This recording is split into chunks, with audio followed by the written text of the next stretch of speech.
Проверка на прочность началась на акватории Казанки. Здесь спортсменам предстояло проплыть 750 метров. Водные просторы вышли покорять 250 смельчаков.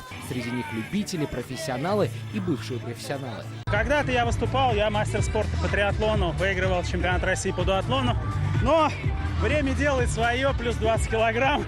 Поэтому сейчас борюсь с лишним весом, всем советую. Кому похудеть, а кому стать победителем одного из самых сложных соревнований в России. Преодолев водные испытания, спортсмены продолжают движение уже верхом. Отлично, вода бодрит, супер. На одной дистанции спортсмены-одиночки и команды. Последние проходят этап по принципу эстафеты. Многие из них — это сборные друзей. Ну, так уж получилось, что кто-то из нас плавает лучше, кто-то бегает и кто-то крутит педали. И мы подумали, а почему бы вот не собраться вместе и сделать общий старт.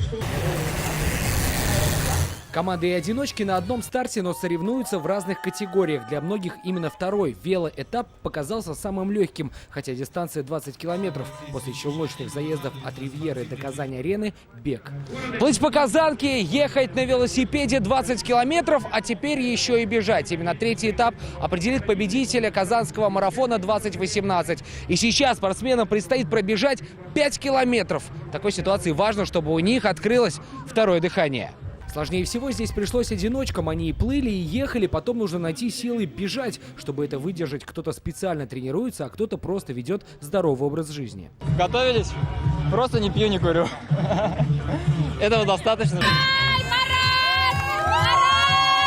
Так спортсменов подгоняют болельщики. Наконец, на финальной точке лидер, и многим знакомо его имя. Очень приятно смотреть, как развивается триатлон. Старты становятся из года в год все лучше и лучше по качеству проведения.